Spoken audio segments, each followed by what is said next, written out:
Seja bem-vindo, seja bem-vinda ao nosso Educa Floripa, que está entrando no ar. No programa de hoje, a gente vai trazer uma matéria especial, gravada lá na Escola Básica Cássio Garibaldi, São Tiago, sobre os reflexos do afastamento. E no nosso quadro é o seguinte, o nosso momento de reflexão, o tema é Sempre é tempo para mudar seu passado. E hoje nós recebemos aqui mais uma vez ele, o Eduardo Savariz Gutierrez, que é diretor de Planejamento e Dados Educacionais. Tudo bom, Eduardo? Olá, Duran, tudo bem? É sempre um prazer estar aqui conversando com vocês. A gente já fez uma conversa uns meses atrás, né, para tratar um pouquinho do que a gente faz no dia a dia. E hoje aqui eu acho que a gente vai trazer um pouquinho do que foi o nosso ano, né, o nosso desfecho, o que a gente pôde ter de desafio, enfim. Então, maravilha. É um prazer enorme. Foi, né, dar uma repassada aí em 2022. Bom, a gente já está chegando no final do ano, né, já estamos aí no mês de dezembro, né, todo esse ano de 2022 já está chegando ao fim, mas a gente estava conversando aqui que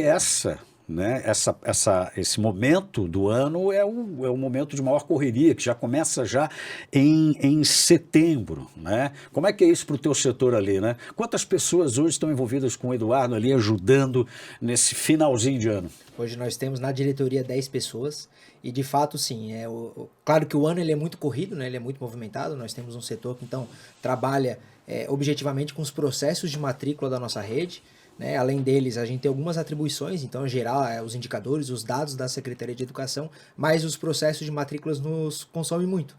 E setembro para frente é quando a gente começa a sentar para organizar os processos pensando no ano seguinte. Então, no mês de setembro, então, a gente começa a fazer a conclusão das matrículas do ano corrente, né, 2022, e a gente senta. Não, agora a gente vai pensar na portaria de 2023, quais vão ser as regras que a gente vai definir para o processo do ano seguinte. Nós sentamos em comissões com os diretores das escolas, das creches, né, para a gente pensar como é que a gente vai fazer o processo para 2023. Claro que a gente já tem uma caminhada, algumas regras que a gente já vem trabalhando, né, nos últimos anos, e a gente tenta qualificar o processo para o ano seguinte. Então, esse final do ano é o ano que a gente, né, o final que a gente, de fato, começa a arregaçar as mangas e se dedicar pensando para entregar 2023, lá para começar o primeiro dia letivo com as crianças matriculadas, com as aulas redondinhas, com os professores, né, sabendo que para quem eles vão dar aula, né, qual que é o grupinho que eles vão dar aula, a turma que eles vão dar aula. Então, a gente organiza tudo isso para que 2023 inicie de forma muito tranquila.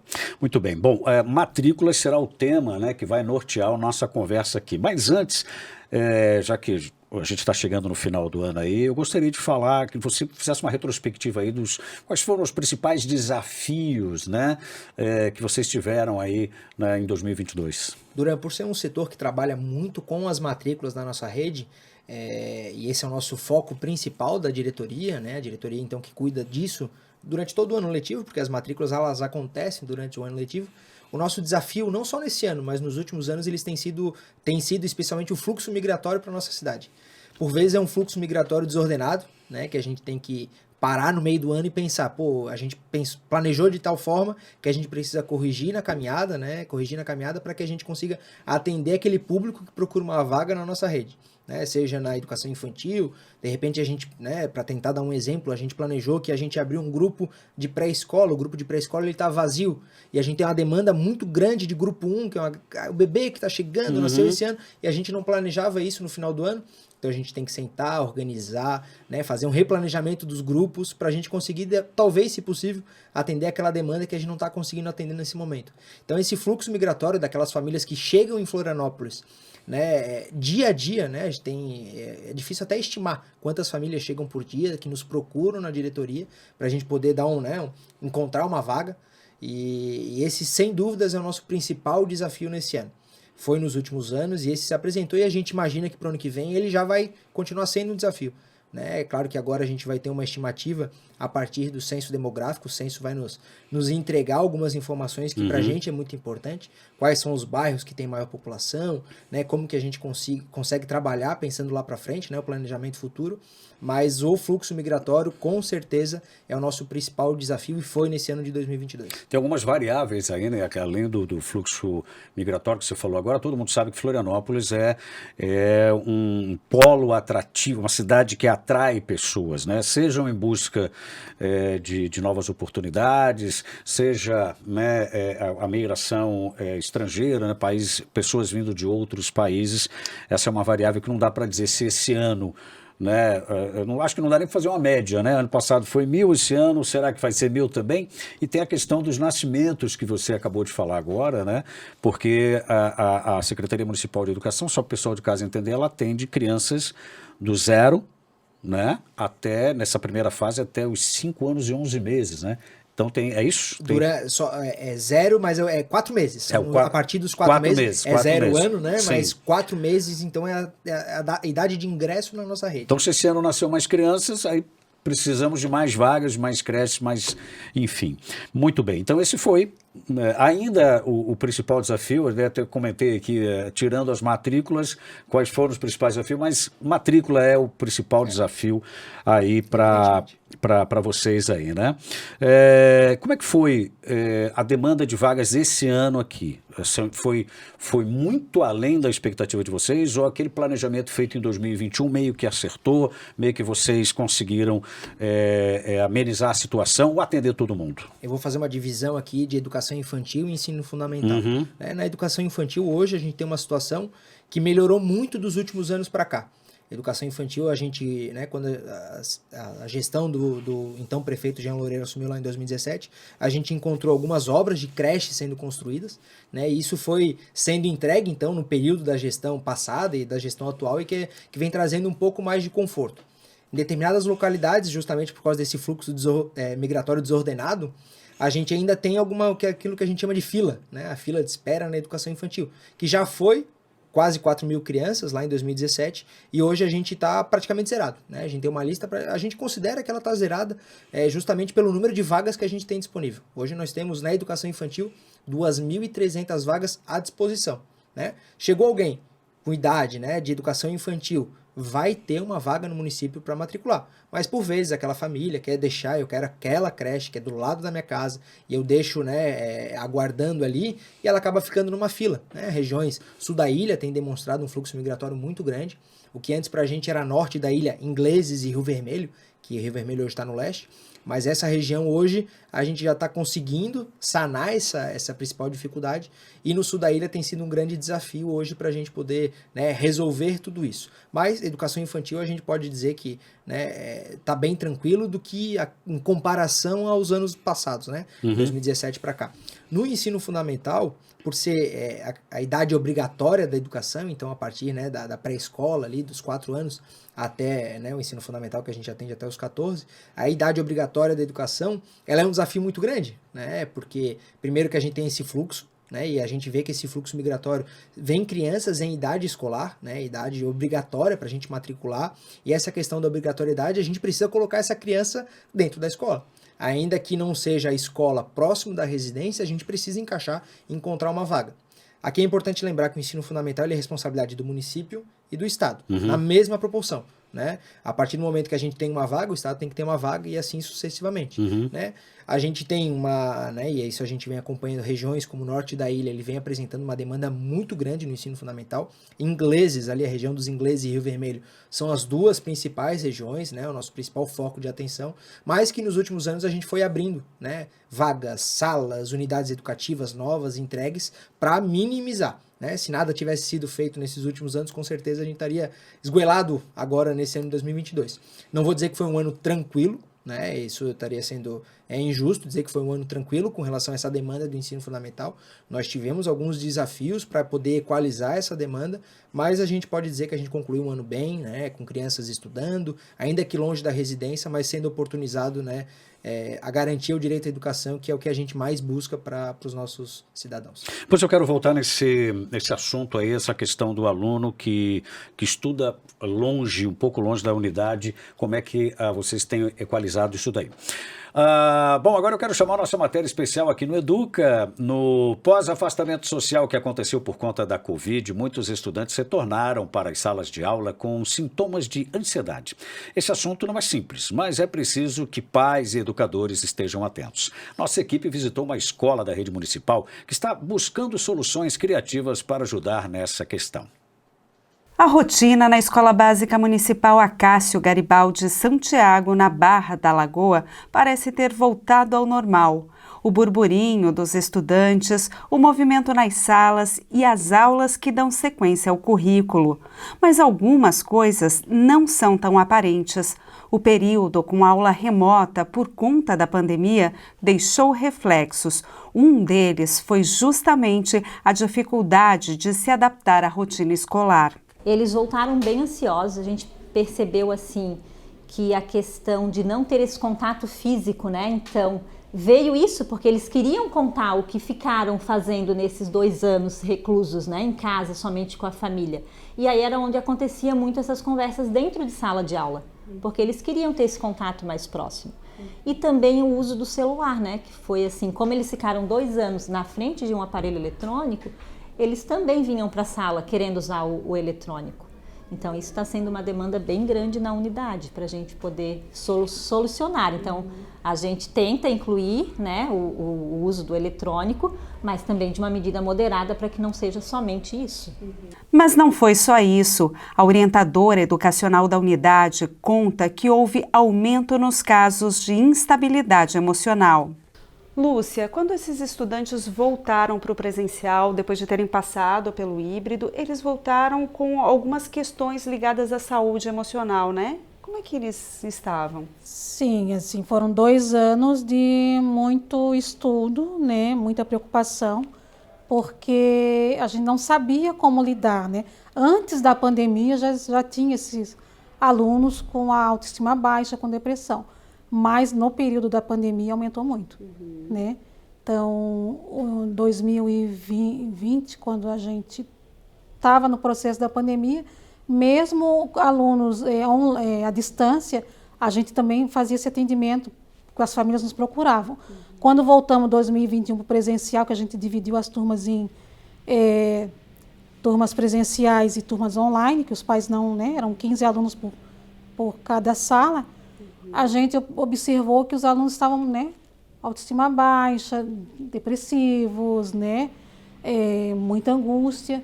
Então, qual é o encaminhamento que a gente faz? A gente procura chamar a família, né, faz o encaminhamento, eles vão até o posto de saúde com o relatório, né.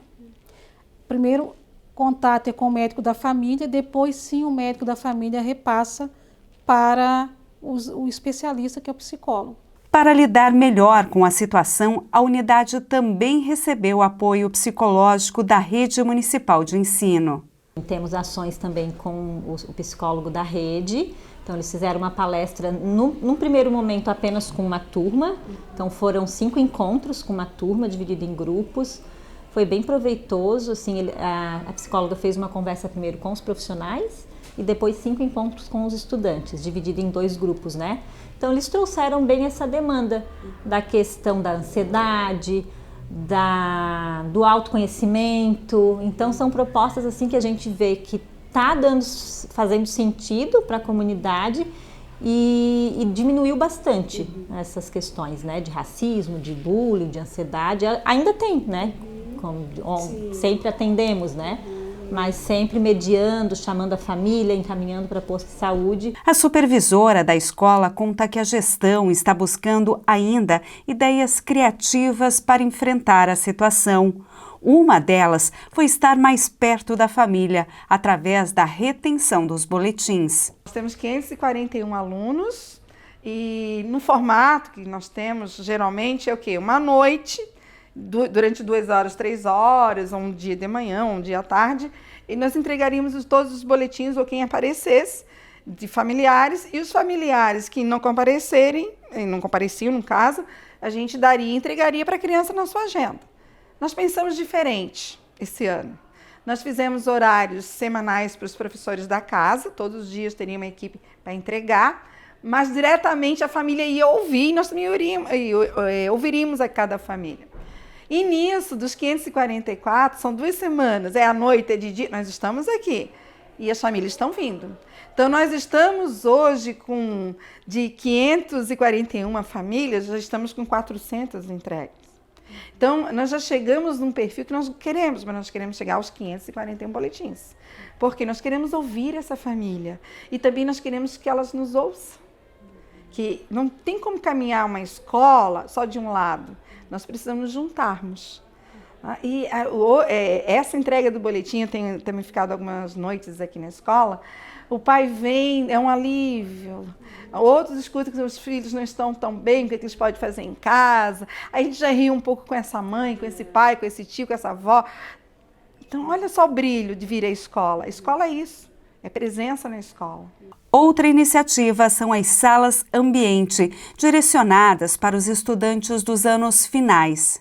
No início a gente achou que ia ser bem conflituoso, porque daí tem essa questão, né? Bater o sinal para a seguinte aula, eles circulam no espaço da escola para a sala que terá a disciplina seguinte, né? E a gente pensou, no início eles vão dar aquele tumulto, mas pelo contrário, assim, desde a primeira semana que a gente implementou, eles se saíram super bem. E é um momento que a gente percebeu que eles têm esse momento para respirar, para conversar com o colega até se encaminhar para outra sala. Então, a gente percebeu que com isso, até as saídas da sala de aula no momento da aula, para ir ao banheiro ou para tomar água, diminuiu também, porque eles têm esse momento de respiro entre uma aula e outra. Então, a gente viu assim que o processo realmente está sendo bem proveitoso para os estudantes e para os professores também, porque os professores sempre estão fixos numa sala, já com seu material organizado. Se eles vão usar uma aula expositiva com data show, com computador, já está tudo ali montado, então não tem essa coisa do professor ter que ir para outra sala e ainda montar equipamento, então o aluno chega, já está tudo preparado para ele. De volta aqui no nosso Educa Floripa, entrevistando hoje o Eduardo, que é diretor de Planejamento e Dados Educacionais da Secretaria Municipal de Educação. No último bloco a gente estava falando sobre essa questão do aluno, né, que vem estudar, que vem morar num bairro, naquele bairro, naquela região não existe a vaga, mas tem vaga em outro lugar, né? Como é que é feito esse convencimento, né, já que às vezes tem a questão do ônibus, a questão financeira, como é que vocês conseguem equalizar isso daí com relação à família, né? Convencer a família? Certo. Primeiro é importante destacar qual que é a questão legal desse processo. Né? A LDB, que é a Lei de Diretriz e Base da Educação, ela indica que a matrícula tem que ser feita próximo da residência. Mas, Durão, o que é próximo da residência? A lei não fala. É 1 quilômetro, é a escola do lado, não, deixa claro. Fala. Próximo da residência. Diante de muitas demandas judiciais, o Estado de Santa Catarina fez a jurisprudência hoje pacificada do nosso Tribunal de Justiça, que próximo da residência são 5 quilômetros. 5 quilômetros. 5 quilômetros, então, é o parâmetro que a gente utiliza por ser próximo da residência. Ou seja, qualquer escola, unidade educativa próximo da residência está dentro de um raio de 5 quilômetros. Por vezes, a gente não consegue atender essa demanda dentro do raio de 5 quilômetros. Né? Um bairro do Rio Vermelho, por exemplo, a gente tem as escolas do Rio Vermelho e o bairro mais próximo está acima de 5 quilômetros. Às vezes a gente não consegue, dependendo da localidade que a família mora, a gente não consegue matricular nos ingleses, porque os ingleses já passou dos 5 km. Não consegue matricular na Barra da Lagoa, porque Barra da Lagoa já passou dos 5 km. O que a gente faz? A gente disponibiliza, então, o vale transporte integral para aquela criança, que não está matriculada dentro do raio de 5 km. Então, passou de 5 km, a gente disponibiliza o vale transporte integral.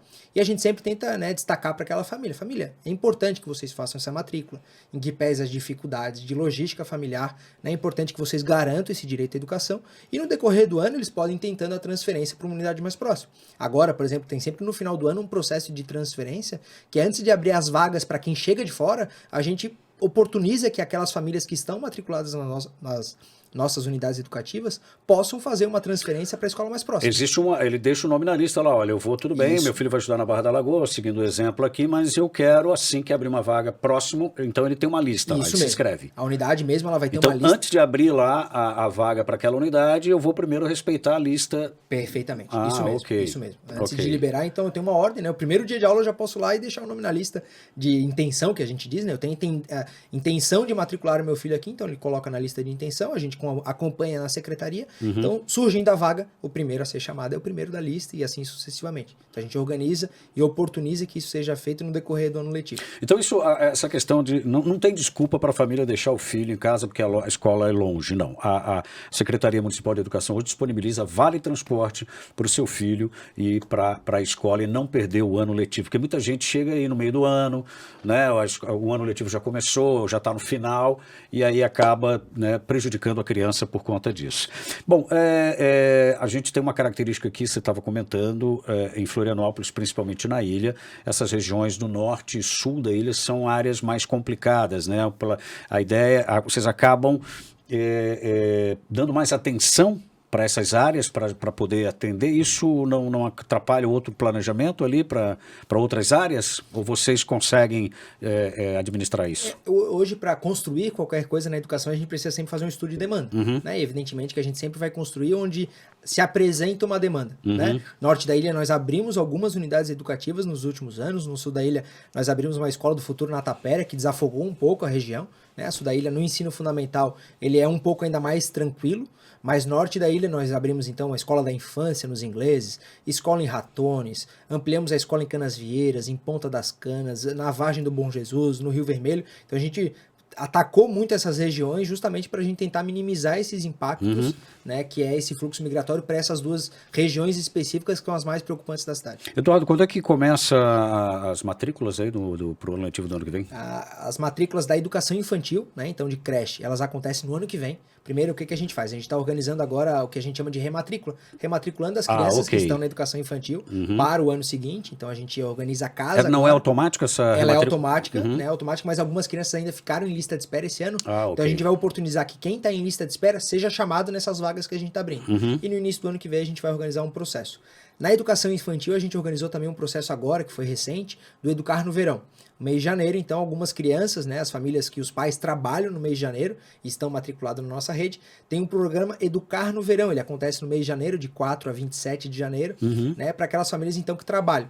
Então a gente teve um processo, aproximadamente 630 crianças foram inscritas no programa. Em algumas unidades aí? Em 8 unidades distribuídas em todas as regiões de Florianópolis, né, naquelas que a gente entende que tem essa necessidade. Então distribuída na região continental, central, norte, sul, leste, a gente tem unidades em todas essas regiões para atender essa demanda do mês de janeiro. Bacana. E para o ensino fundamental, a gente está no meio dos processos, né? A gente fez semana passada o processo de matrícula interna, para quem sai da educação infantil e vai para o ensino fundamental.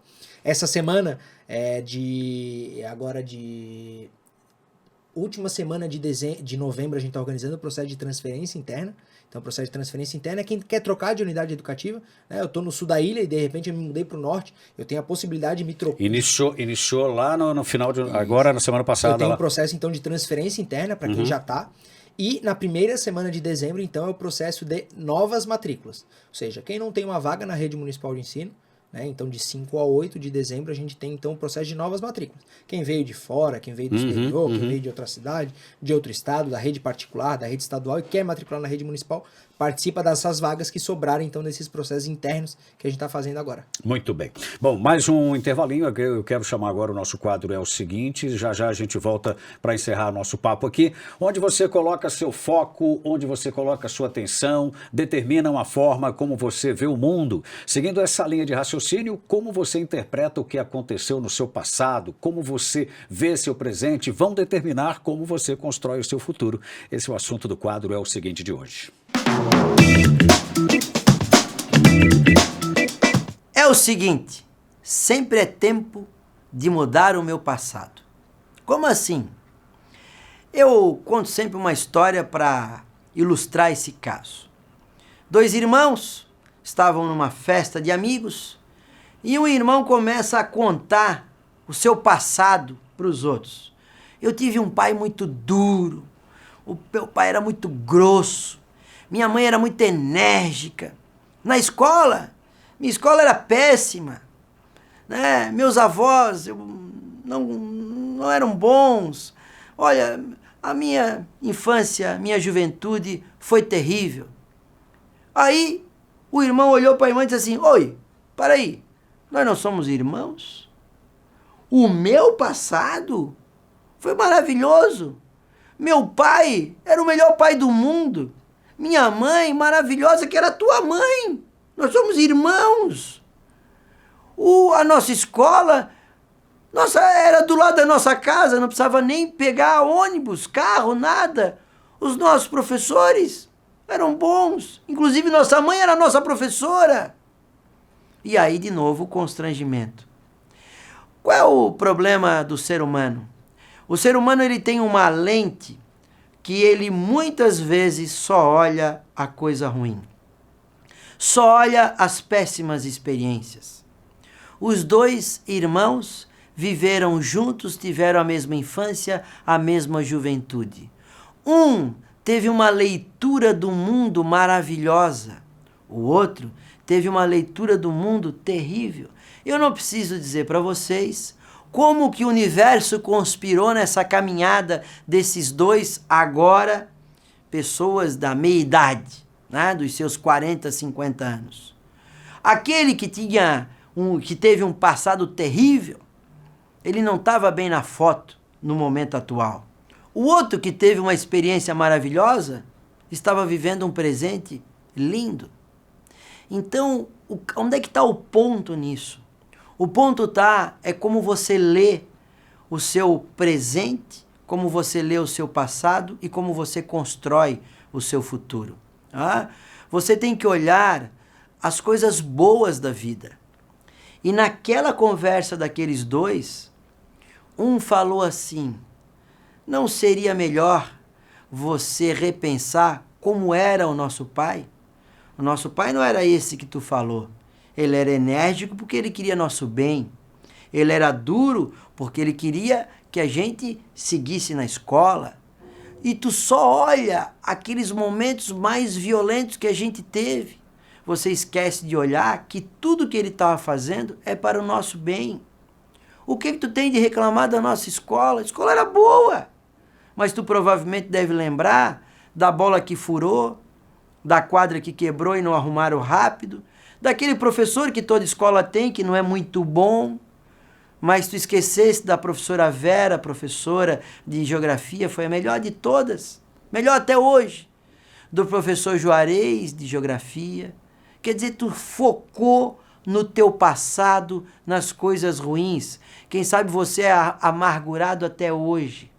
Por isso que eu falo, sempre é tempo de mudar o meu passado.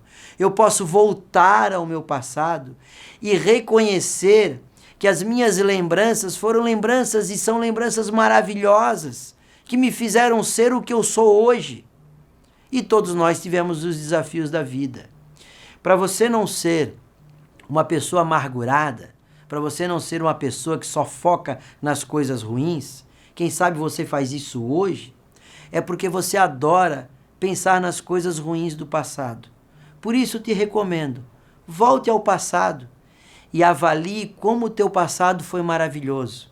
E ele foi tão maravilhoso que hoje você está me vendo, escutando, me ouvindo e está vivo, porque muitos não estão aqui conosco hoje.